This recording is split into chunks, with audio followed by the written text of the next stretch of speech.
everyone to What the Force, and welcome to our discussion of the Last Jedi Novelization, which just came out this week, and I have been furiously reading it, as well as my guest, who I believe that you listened to it on audio, on the, audiobook. I did. And also sort of read it at the same time to appreciate it. I would like to welcome Ty Black of Wit and Folly YouTube channel. Welcome. Hello. Thank you for having me. And where should the listeners, I guess, specifically know your work from? I create YouTube videos, so I go by Wit and Folly on YouTube, which is spelt W-I-T, and Folly from a couple of my favorite books.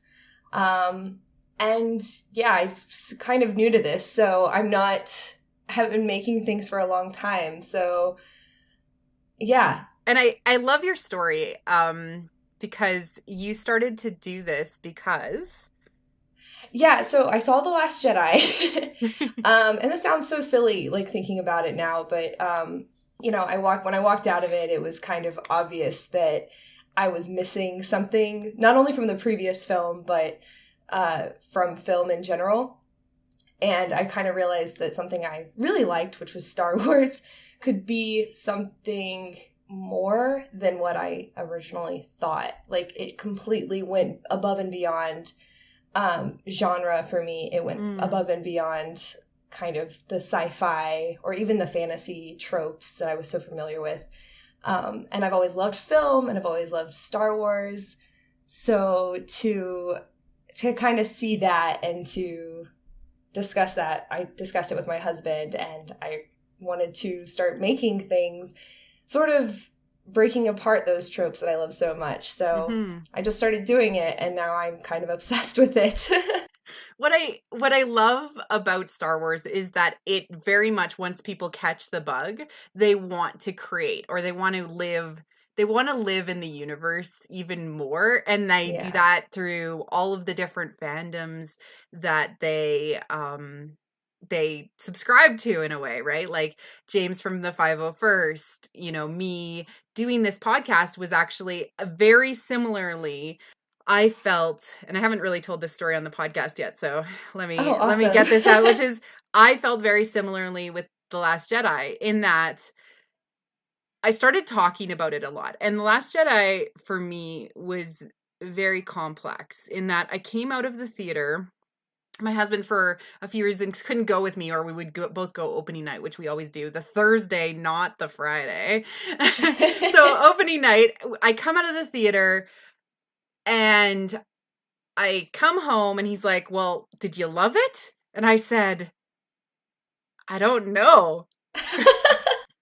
And it wasn't because it was bad, and it wasn't because I didn't like what they did. It was because I felt like there was so much complexity layered in The Last Jedi that, on a surface viewing where I was just soaking it in, I almost needed to process it and churn in my head about, okay, what were they saying? How were they saying it? What was it happening? Was this story, why am I having problems with The Last Jedi as far as how I'm processing it?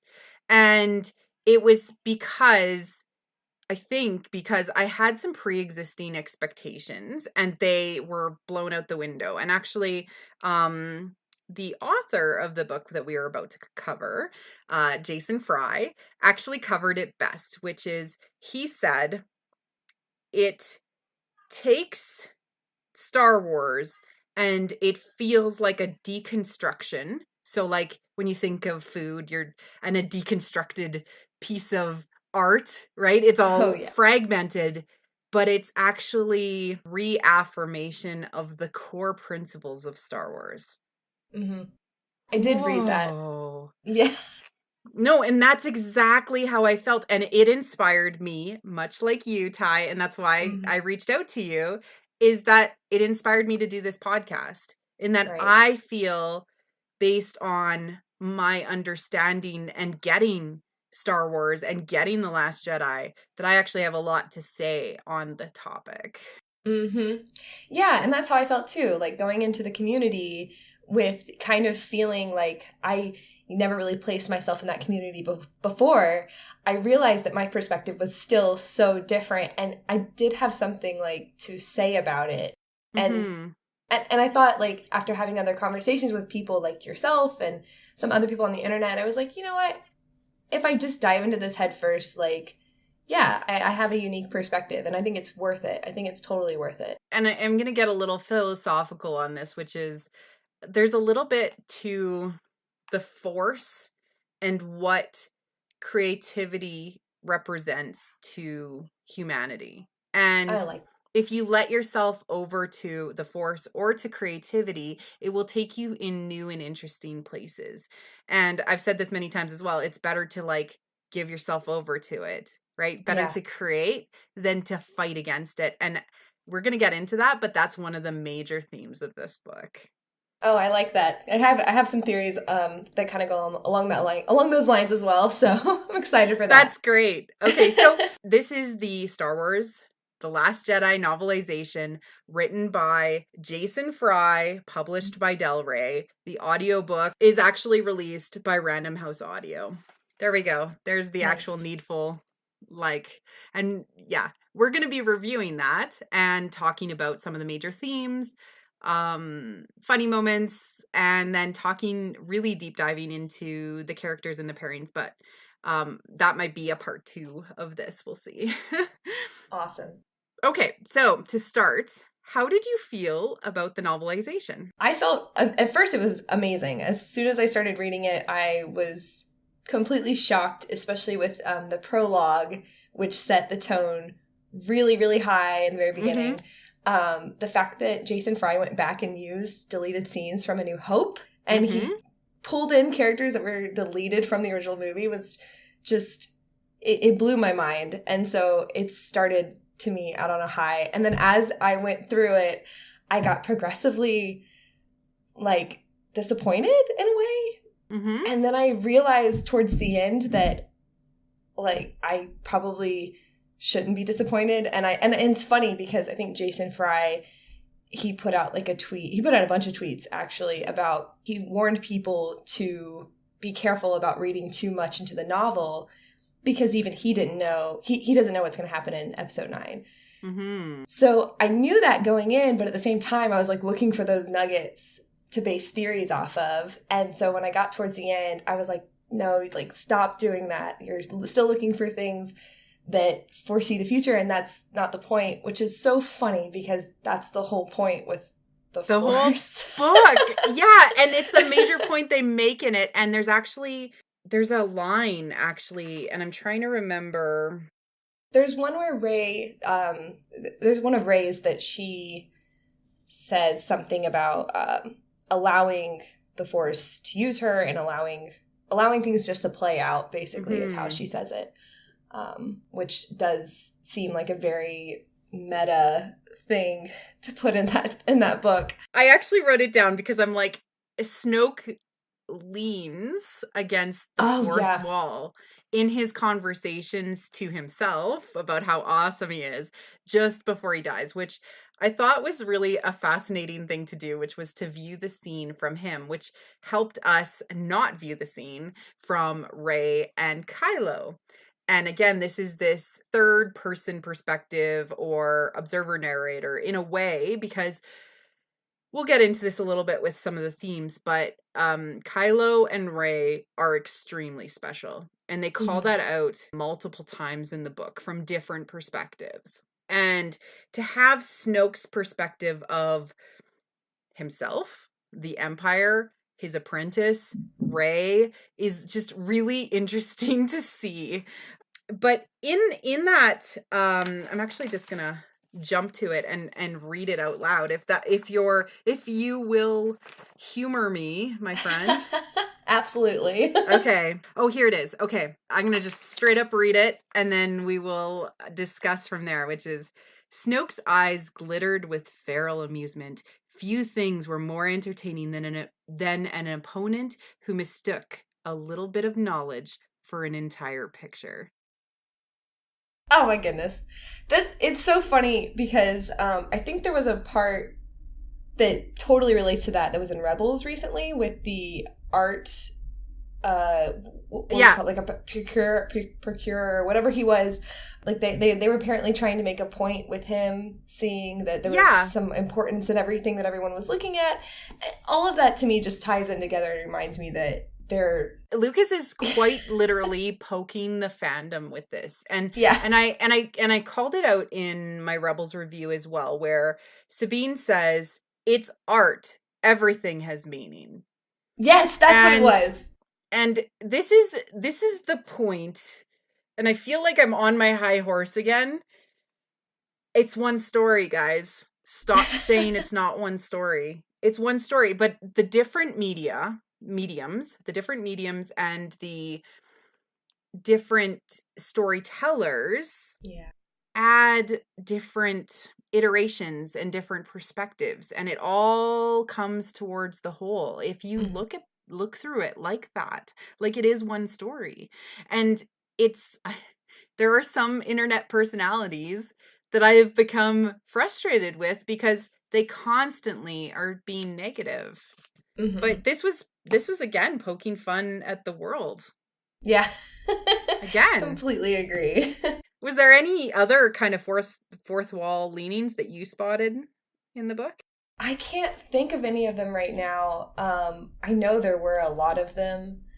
And even kind of in a more subtle way, I think there were a lot. What was the scene? There was the scene with this might be unrelated, but Tally's death scene. That was shocking. Like, that was like shockingly upsetting to me. And maybe it's because, again, I'm new to like novelizations, but seeing it from her perspective. Yeah, seeing it from her perspective kind of reminded me again that these characters that we see on the sidelines of this story are also important because they represent all of these other people that we know that we can relate to. And that's like blows my mind because I think Tally is a character that I noticed who she was in Force Awakens and I noticed who she was in Last Jedi. And when she blew up with the hanger, I was like, oh, that's sad. Like, she looked like a cool character. And then Jason Fry was like, yeah, she was a cool character, you know, like, get to know her more. Yeah, no, she was super cool. Yeah. Tally was very unexpected, I think. Yeah, because she seemed cool when you saw her in the movie, but she was even cooler in the book.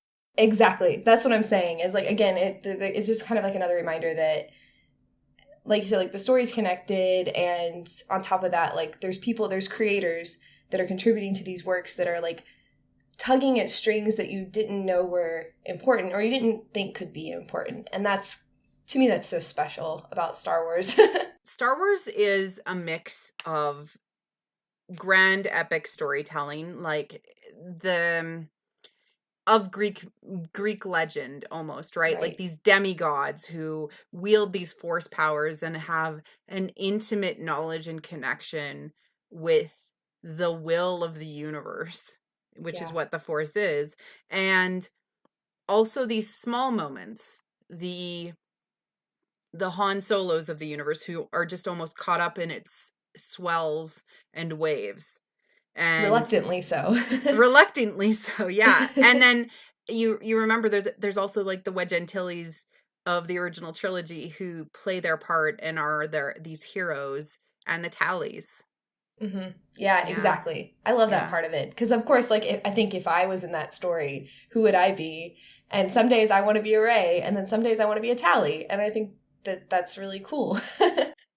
So what was disappointing about it? Was it because of the like lack of revelations that you were really kind of hoping on as far as like the relationships or discoveries? I definitely think that pretty much hits it on the head. But to go into it, I guess I was disappointed in the fact that, because you said, you know, Rey and Kylo or Ben, they're both incredibly important to the story. You know, no matter what's going to happen in 9, they're the two, like Ryan said, they're the two sides of the same protagonist. So whenever we have like the book and we have like so many perspectives from Rey, and then we have, as far as I remember, we have probably three significant perspectives from Kylo Ren, and not much else. We don't have anything from when he was a kid. There's no like memories that are jogged from when he was a child or anything. And I don't know, like, I guess I was expecting a little bit more of that, especially since Last Shot novel is coming out. We did get a memory from him as a kid. Was that from his perspective, or was that from Leia's perspective, though? I mean, it was from Leia's perspective, but you can kind of assume he didn't have a horrible childhood.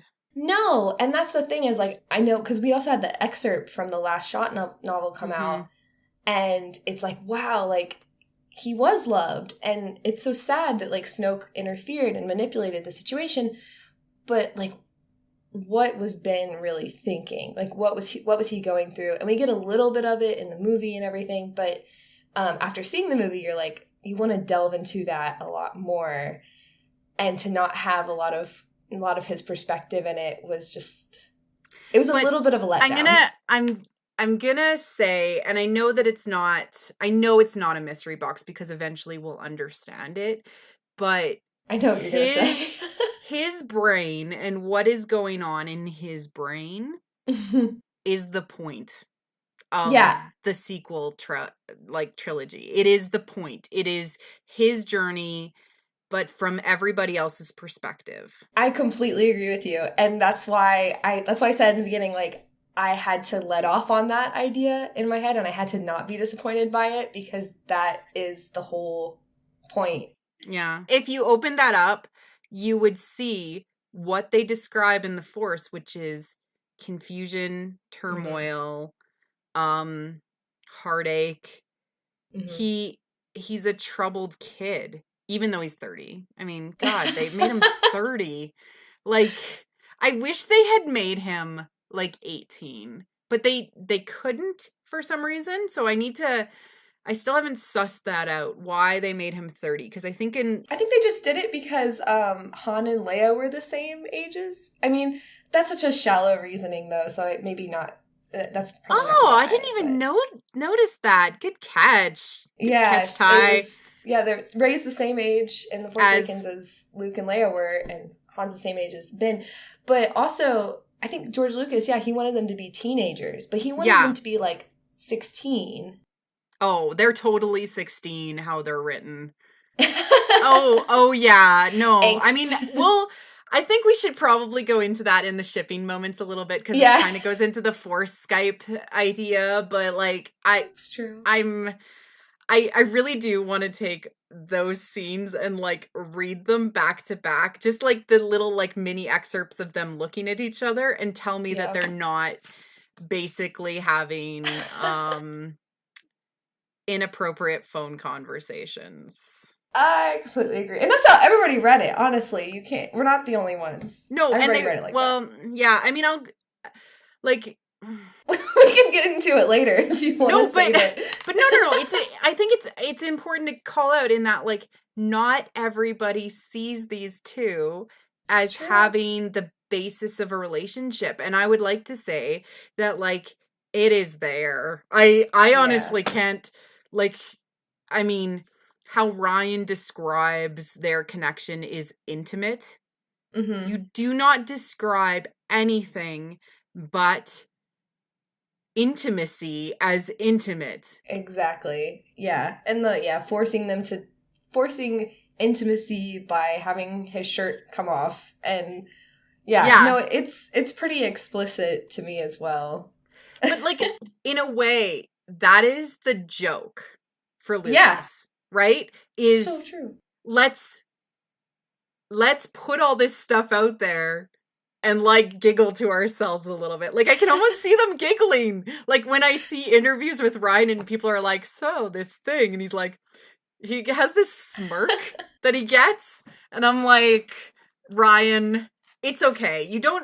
But there's no fun if they just tell us. Yeah. And there's no fun if it just happens. It's if it just happens, there's no conflict. If it just happens, there's nothing for them to overcome.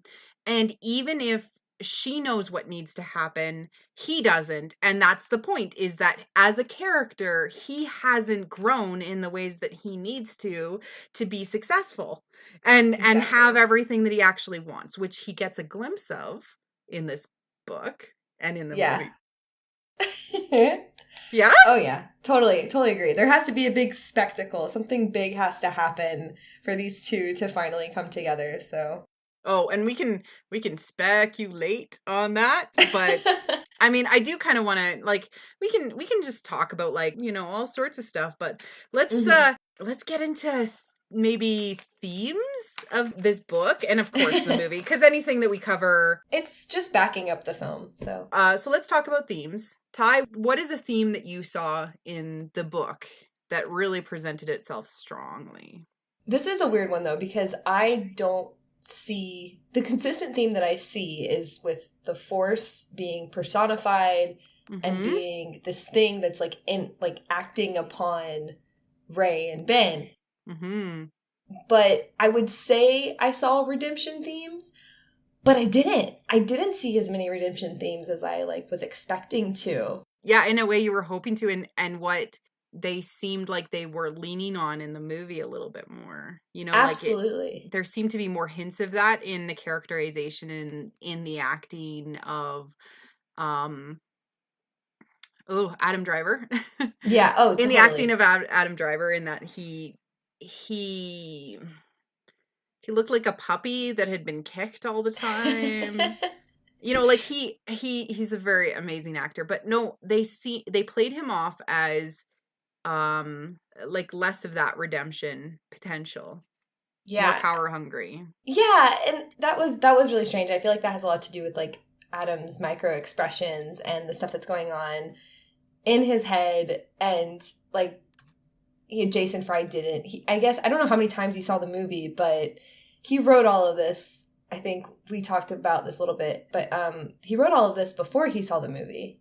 He just read the script. Yeah, he read the script. He had He a met with Ryan set of Johnson. script scenes, and then he added in some of the scenes he felt like would add to the movie. It was Right. kind of as an outline, and then he started writing based on that, and he ended up kind of going into like some nomad land zone with some interlukes or something. Interludes, yeah. Interlukes, where it was like his memories of the last 30 years, but they didn't work to progress the plot or the character development. Yep. So they were dropped even before maybe even Lucas saw them, and they had to go seek approval to be like, well, what's in the 30-year gap? It's like people don't want to touch that nomad land zone. It's like the nomad land, don't go there. Yeah. Don't tell stories in that area, except they're very, very close to Return of the Jedi, Yeah. or very, very close to The Force Awakens. Yeah. Like, don't touch that like maybe 20-year middle bubble. Yeah, no, and I totally agree with the decisions that they made. And I was really glad to read that they had done that. It's so funny because so much of what happened between Ray and Ben is like so visual in nature. It just seemed like it was done almost, it was like rushed maybe, like it was some things maybe were put in there at the last minute. And I only say that because there were some errors there. Mm-hmm.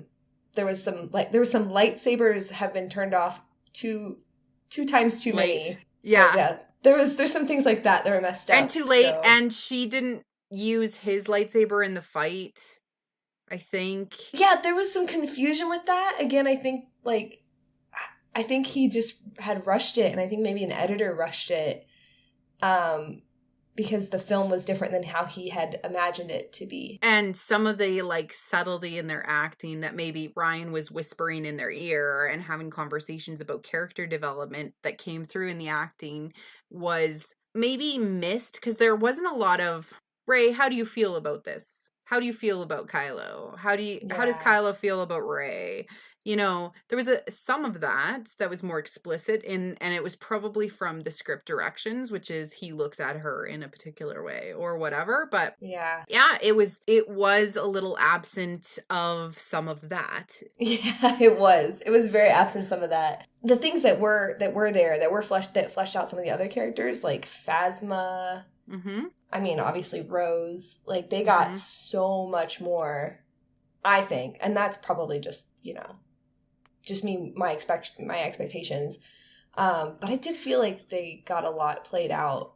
And he did Leia really well. Like Leia got so much. I tweeted him and actually said how much I was impressed by his Leia, because I think Claudia Gray writes the best Leia, and his was like right spot on with her. She was smart, she was brave, she was strong, but yet still emotionally vulnerable at her core, but knowing that she couldn't show that to people is the Leia that we know on screen, and that has matched the Claudia Gray Leia very much. Yeah. Let's go into his themes that he actually called out in his article, because I agree with all of them. Learning from failure, which is like the full Yoda, like learn from your mistakes and then pass on those failure learning things to your pupils.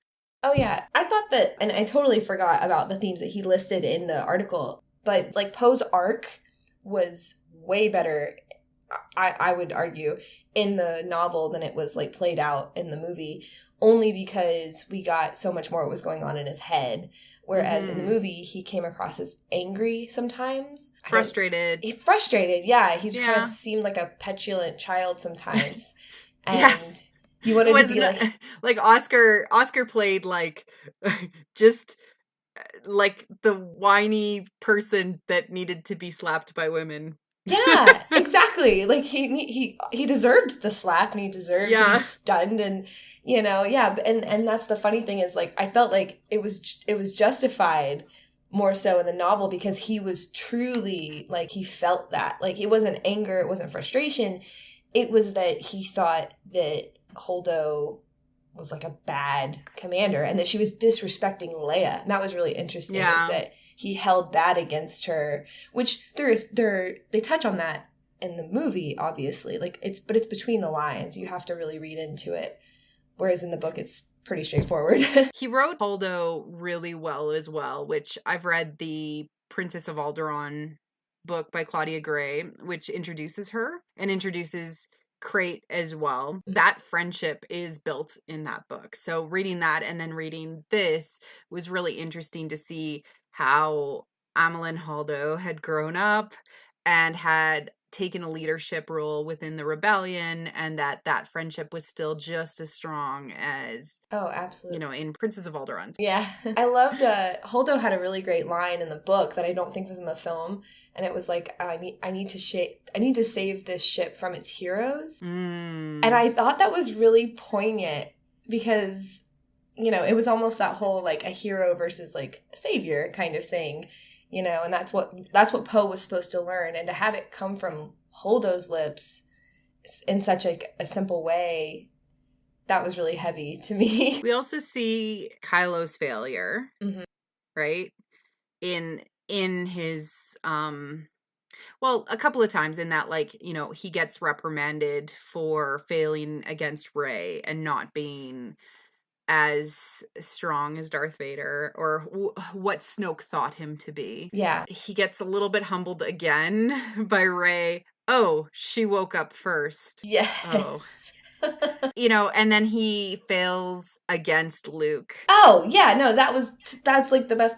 Well, okay, honestly, in the book, it's not as emphasized, I think, as it is in the movie, but in the movie, Adam gives an expression to Luke that's just full of hurt, and I think before he gives like the final blow, it's from Luke's perspective. Yeah, he sensed that even stronger than anger were Kylo's pain and fear, and that Kylo was just a shell around the same broken boy he had tried so hard to reach. And then, just to hit it home a little further, that Kylo's eyes were full of fury and hurt. So like, we obviously get the sense that Luke is really feeling that he failed Kylo, And then on top of that, Kylo feels that he failed Luke. I mean, it's just that exchange that's so poignant, especially that it ends in Kylo realizing that Luke killed himself to do what he did. Yeah, that part, again, like, the part of, like, the actual, like, Kylo taking the last blow, it's not in the book as much as it was in the movie, I don't think. But Luke realizing that he failed Kylo and the kind of the vice versa thing is definitely there. And in many ways, Luke's self-exile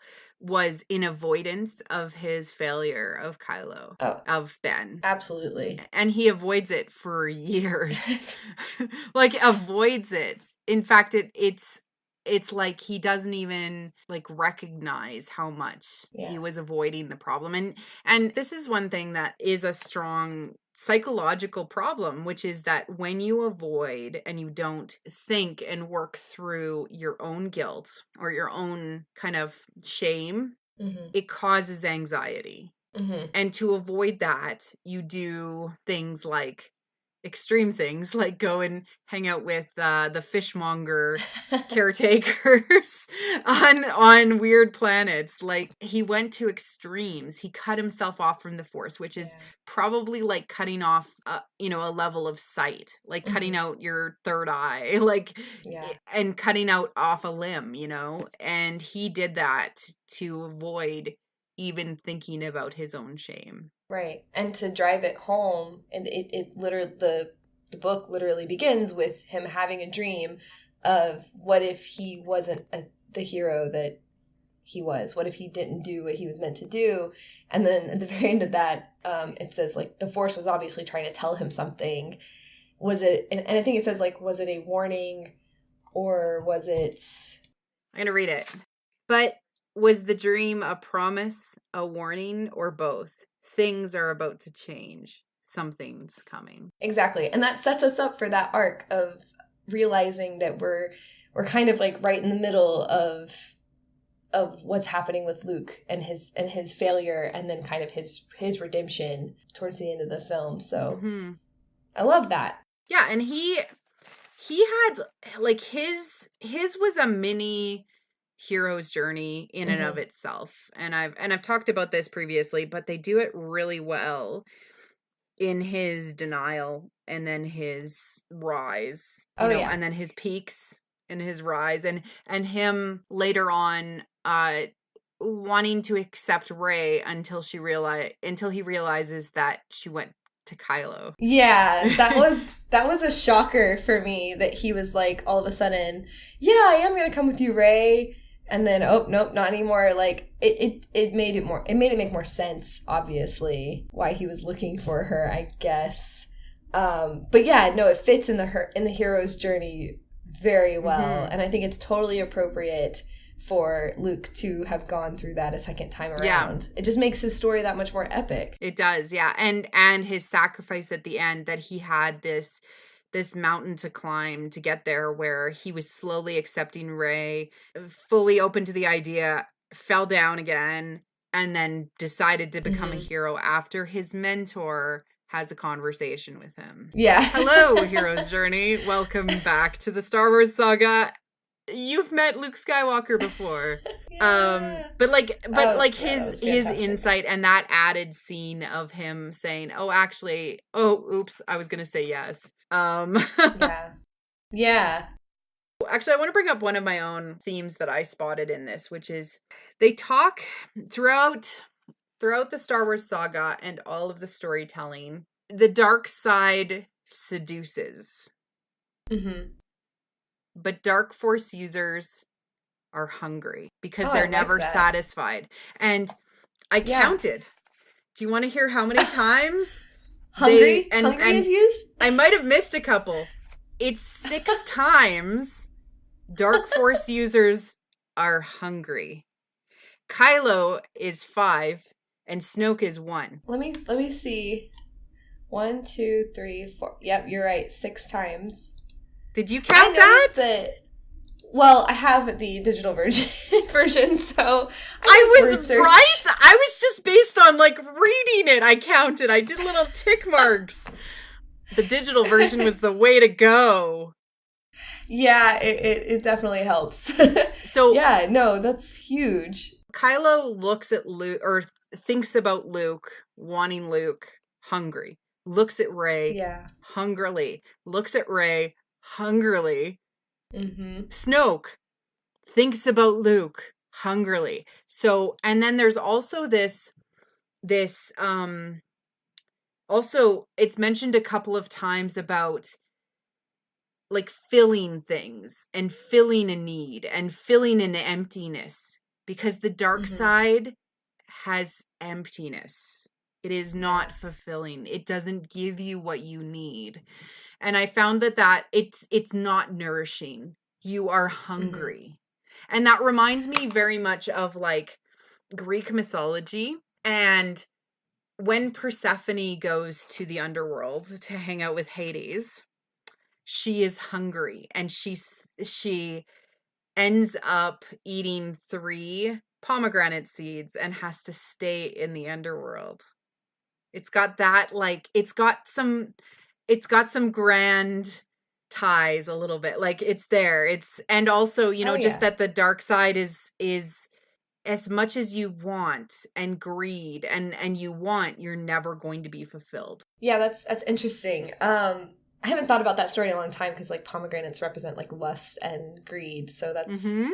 that really does go along with this. And it goes with the dark side users always trying to control everything. They're trying to use the force, but they don't know, they don't realize that if they just allow the force to use them, then they'll kind of be instruments of the force and they will be happy, but they want to define what their happy is. So they want to define what they want. So they try to bend the will, bend the force to their will and everything. So yeah, no, that's something you see a lot in this one.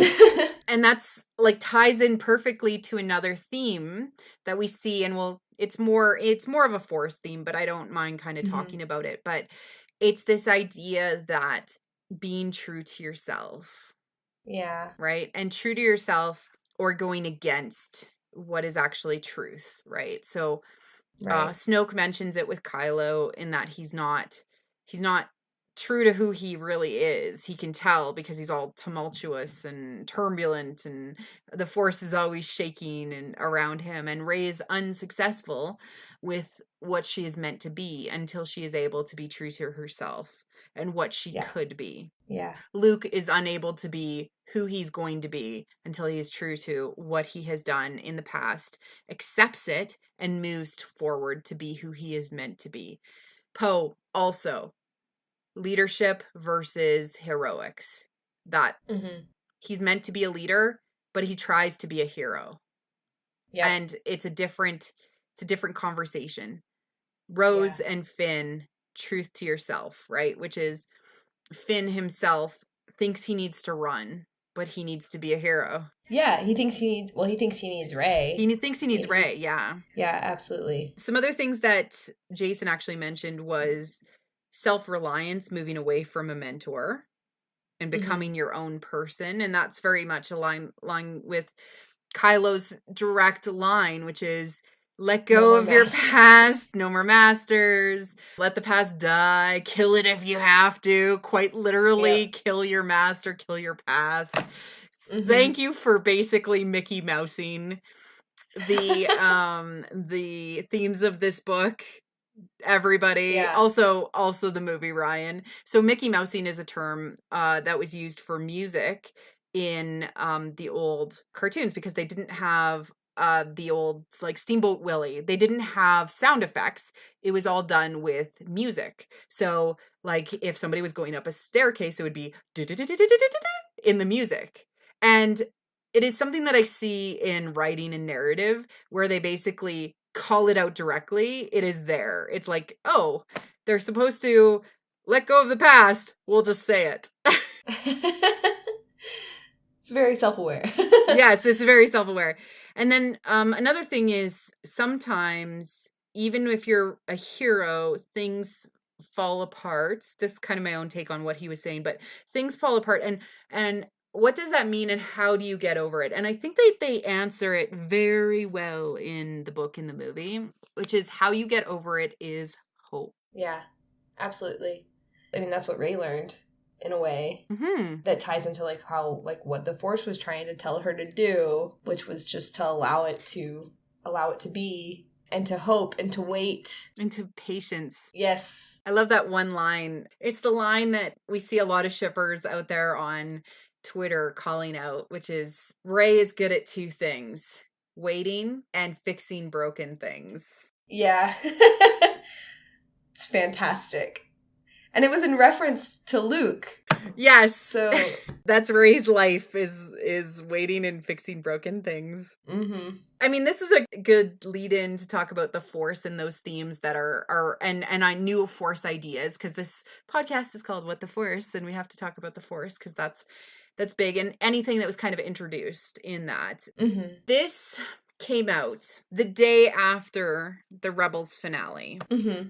Yeah. Spoiler alert for those that have not seen Rebels. They do introduce in Rebels the idea of the cosmic force. Oh, yes. It's spelled out a little bit better, I think, I want to talk about the personification of the force that we talked about a little bit too, but there is the living force, which lives between all living things. It is the tension that has developed person to person, porg to porg, Chewbacca to, porg. It is between all living things. It is the living force. And this concept of the living force that is separate from the Force was introduced by Qui-Gon Jinn in the prequels. Mm-hmm. He talks about the living force and being mindful of it because it is the way of things. It is the universe. It is how things are and how they're going to. It is the ebbs and flows of life. And it doesn't have a will of its own, but it is there. Mm-hmm. And then there's this idea of the cosmic force, or what I think Yoda is describing more fully in Empire Strikes Back when he says the Force, the big force. Yeah. But it's like after 8 movies, they finally decided to say the Force has intention. The Force is something that wants and needs things. Mm-hmm. And that they confirm that what was asleep was the cosmic force. That's interesting because I didn't think about it as being asleep, but I obviously did pick up on the fact that like Rey is being used by the cosmic force. And she literally says, like, while they're fighting in the throne room, that she could hear the stars singing or something like that. Yeah, yeah. I mean, there's a lot of bigger things that build up into that moment that make it much bigger than just life and death and dark and light. It's literally like the cosmic forces are at work on her. Mm-hmm. And that's, to me, that's definitely mystical. It's definitely more mystical than I think the Force has ever been explained, that's for sure. Yeah, and it's the Force has a will, and Luke goes into it really well, actually. He talks about it, and his exact words, he describes it as like the tension between the universe, a force. And then he goes into that's the living force.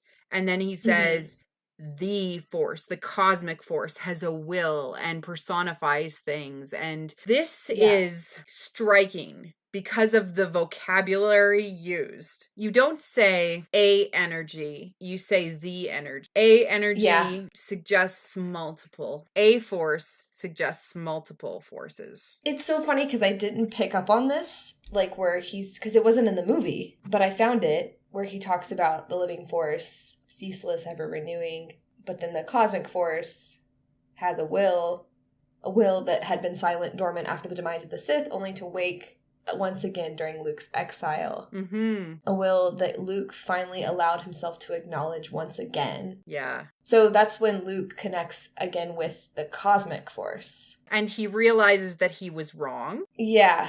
And that he needs to train Rey and go with her and save the galaxy. That makes more sense now, because at first you're just like, oh, it's just about like Luke and Leia, they connected, therefore he wants to save her. But it's so much bigger than that. No, the Force literally told Luke to get his issues together, no, this is what we want you to do. And I also really love his description of Rey after he realizes his mistake. He says, and this will go into kind of the next theme I want to talk about, she is an instrument of the Force, but she's so much more than that. She is a smart young woman that needs help. I mean, obviously Rey, I really want to find that part now, because I'm like tinkering with my entire idea of the Force now, because to me it was all just one force, which it is just one force. Like it is all one force, the cosmic force and the living force. But to separate those two in a way, and thinking about how Rey's, connecting to the Force versus how like Leia connected to the Force. Like when Leia saved herself, she was talking about how all the lights around her were going out. And she considered that, like, she saw it very differently, I think, than how Rey saw death and life in the Force. Rey kind of looks at the bigger picture, whereas Leia, when she was kind of floating out in space, trying to get her way back, she got her way back because she thought about the lives that were left on the ship. And I think there's like a way she describes it that to me is very different from the way like Rey described it. So thinking about all of that and like the cosmic aspects of it, it's pretty clear. And it has a very feel of how you use the Force in a way, right? So Yoda says in Empire Strikes Back, like, you judge me, you think that I'm not strong because you have this crude matter, which is, he's talking about Luke's muscle. And it's like the living Force. And if you try to manipulate the Force using like the living Force, it is this stuff that is here, Whereas if you're tapping into the will of the Force and giving yourself over to it, you become a conduit to the Force, an instrument of the Force, which was Anakin. Anakin was a chosen one, the chosen one. And like from the Force. Yeah. From the Force. Rey is an instrument of the Force. Luke says it. And Rey says it of Kylo, Ben. After she finishes the fight, she looks at him. She's like, it would be so easy to end him, but that's not the Force's plan. And I've learned to stop fighting the Force, stop trying to make it be what I need it to be, and to allow it to be what it's going to be, and for me to give myself over to it. The Force is not done with Kylo, with Ben. He is an instrument of the Force. Yeah. What? It's pretty cool. It's pretty powerful.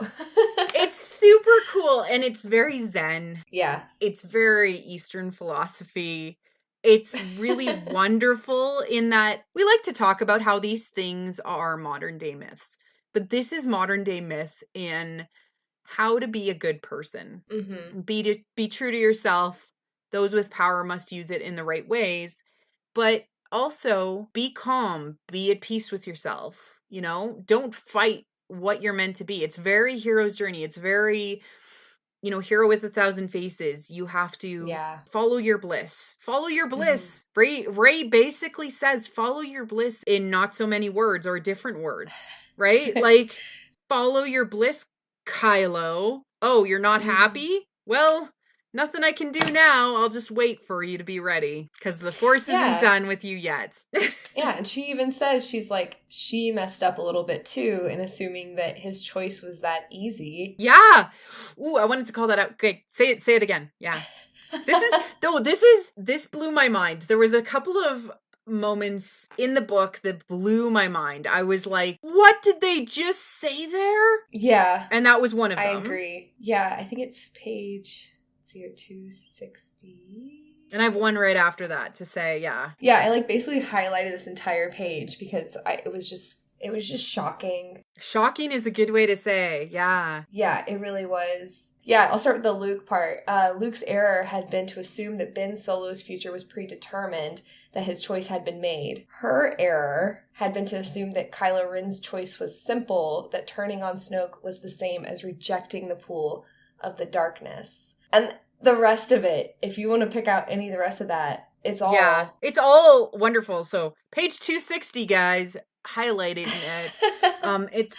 It is all wonderful, but like she goes into a lot of the fallacy of the Jedi and even Darth Sidious, Emperor Palpatine in Return of the Jedi. This paragraph calls out the fallacy of anyone that looks into the future. And it does it so succinctly. It's just really great. The future she saw now was a range of possibilities, which were constantly reshaping by the outcomes of events that seemed minor, decisions that seemed small. It was very hard not to see the future that dominated your hopes or your fears as fixed and immutable, when in fact they were just one of many. And more often than not, awareness of the Force wouldn't help you find the path through those branching and twisting possibilities. This is Anakin's downfall. Yeah, absolutely. Especially after seeing Clone Wars. It's definitely Anakin's downfall. It's not just that. It's also the Jedi downfall. It's also Darth Sidious's, like the Emperor Palpatine's downfall. It's also Snoke's downfall. And the fact that by Rey plugging into the cosmic force, letting herself be fully connected with it, and because she was also this instrument of the Force, chosen one, she has fully enabled and unlocked the powers that she was meant to have, which is she understands this. And that Snoke himself calls it out at one point and actually says, it's the line about a little bit of knowledge and you think you know everything, but it's not about a little bit of knowledge. It's about understanding that you know nothing. It's the understanding. And here's the line. Rey had learned that the Force was not her instrument, but that in fact it was the other way around. So that's referring to her as an instrument to herself. Just as Kylo was its instrument, despite his determination to bend it to his will. He would learn one day. She sensed the Force wasn't finished with him yet. And now that she's so tuned into this Force, she's right. Or at least we can assume that she is sensing that. I would assume that. Yeah. And that was just really... Yeah. I don't even know where to start. Like I'm shook. I'm shook. That's what happened. I'm shook. Like, That's honestly, to me, that was probably the best page in the entire book. I wouldn't say the best line because there's so much in there to unpack. You have to have it in its entirety.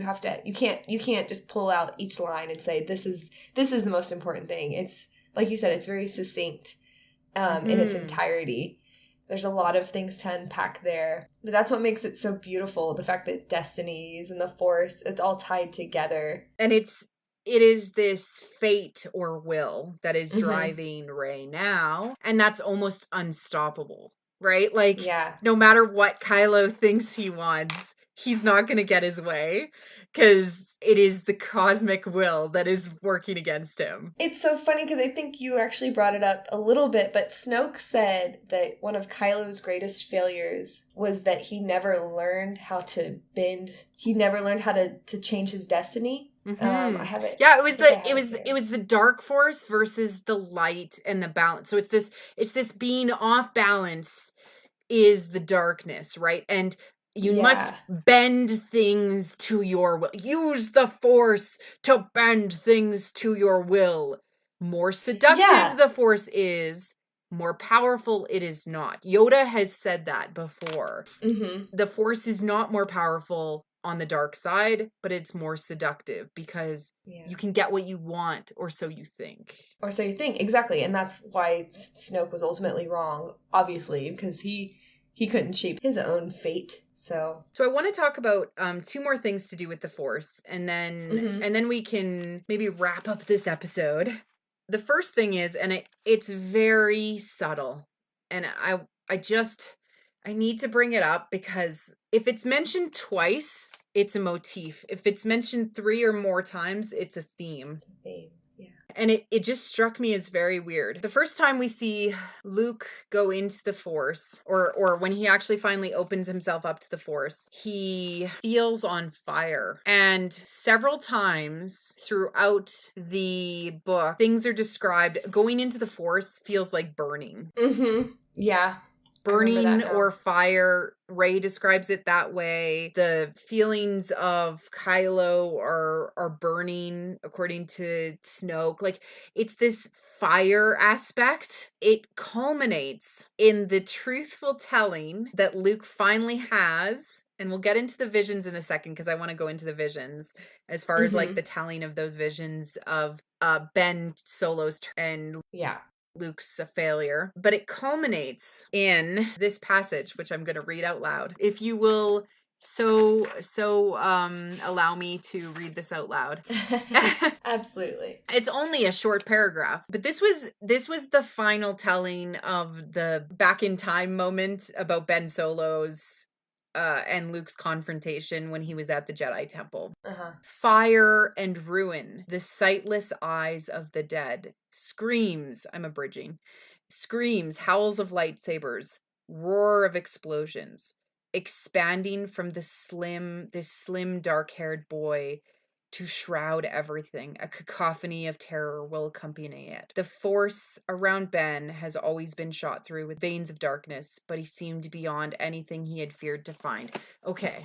If I remove the word Ben and put the word Anakin in place there, that is Anakin. Fire and ruin. Lightsabers. There are no lightsabers. There's one left by the end of the book.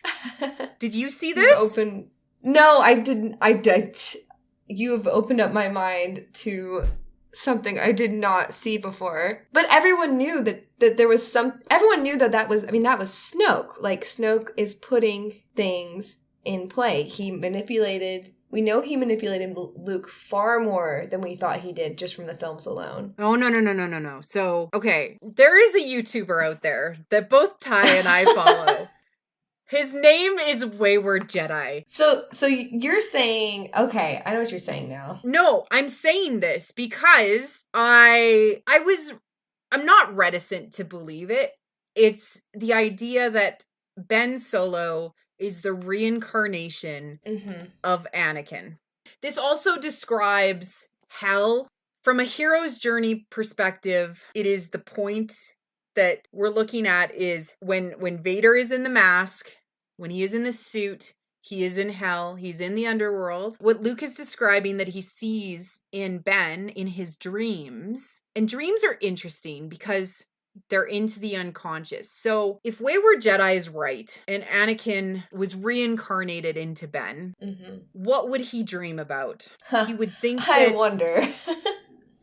What would he dream about, right? He would have a troubled, dark past. He would think about the things that he had done that he regretted, not know how to process those things from a young age. He would have vision of the darkness when he sees things that remind him of the darkness, like his old mask. He would remember the power, and he would remember his counterpart, Rey. And I went back to read the Force Awakens novelization because he himself asks, "Who are you?" of Rey 3 times, but he says he knows her at one point in his head. He recognizes her. And I was not on, like, I like interesting theories because I'm like, oh, that'd be really cool if that was true. But it is leaning heavily towards that perspective with this novelization.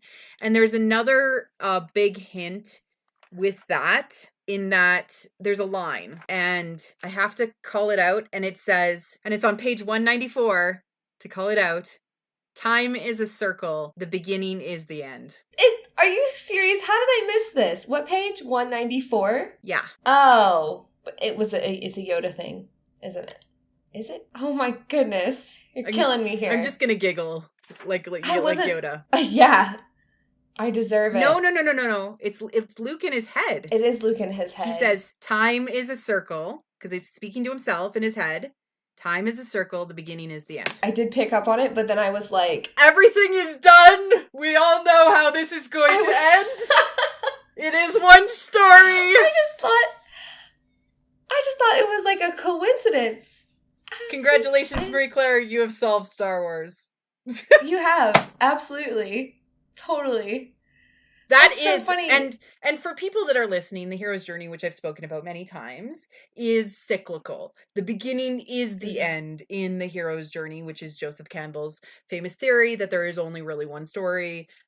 As far as heroes go, it starts where it ends. And the argument that those of us in the know on the internet, Wayward Jedi, Ty, and myself, I'm sure that there are others out there. There's a few on Reddit, which I've had interesting conversations with before I am downvoted. Yeah.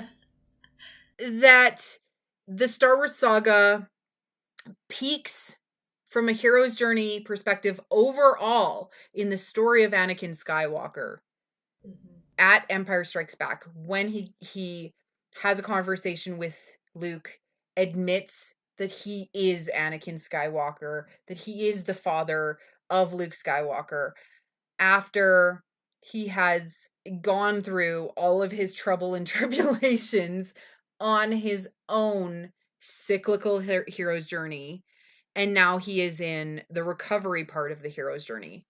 Google it. Your mind will be blown. This is where they are going. Yes? Yeah. And I totally bought it just from the movies alone. I didn't expect to find it in the novel because I thought that was just going to be something that was kind of kept to just the people on the Lucasfilm story group, like very close to everyone, like locked in a safe somewhere probably. But I did not think that was going to be... I didn't think we were going to find that much in here. And I dropped it. And I said, "What are you doing to me, Lucas?" Seriously, like, good catch, though. That's amazing. I think that this is, unless you have something else to say, I think this is a pretty good place to stop this episode, wrap it up, and say, well, look, it's one story, guys. The novel just proved it. I agree. Done. Hear, hear. Done. Congratulations. We didn't go into 3 lessons, but I found it very interesting that they told it from different perspectives, that Luke views Kylo as a monster in his first telling of it, and Kylo views himself as an innocent in the second viewing of it, that he actually doesn't think that he is as powerful as Luke. He really doesn't in that version of it.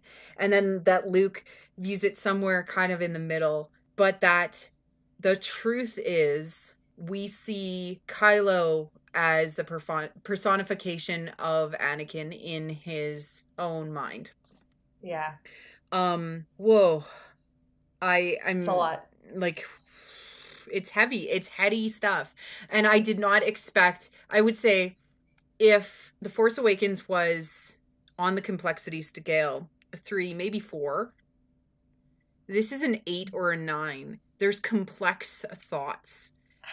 Like, and I didn't really say that I liked the book. I went more into the movie.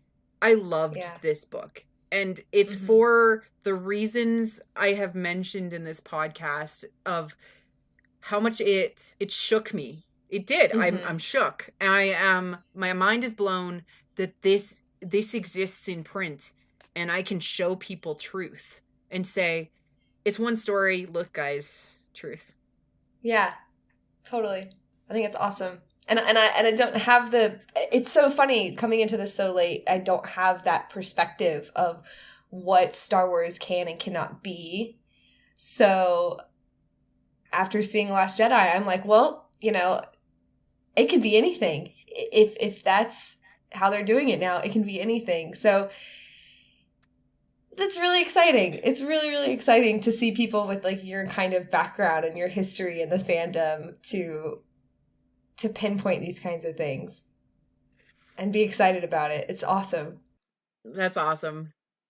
And with that, Ty, where can they find you? You can find me on Twitter at black_TYM, or you can find me on YouTube at Wit and Folly. Thank you very much for coming. We're going to return with part 2 of the novelization review, which will cover characters and sort of different pairings of a non-romantic kind, and then the shipping of Star Wars, which I think will be super fun to cover with Ty as soon as that episode comes out. And this has been What the Force, a discussion of the Star Wars The Last Jedi novelization. I'm Marie Claire Gould. You can find us at WT4 Show on Twitter or whattheforce.ca as our website. We're available on iTunes, anywhere podcasts are found. Please, please, please do review us on iTunes or reach out to us on Twitter and start a conversation.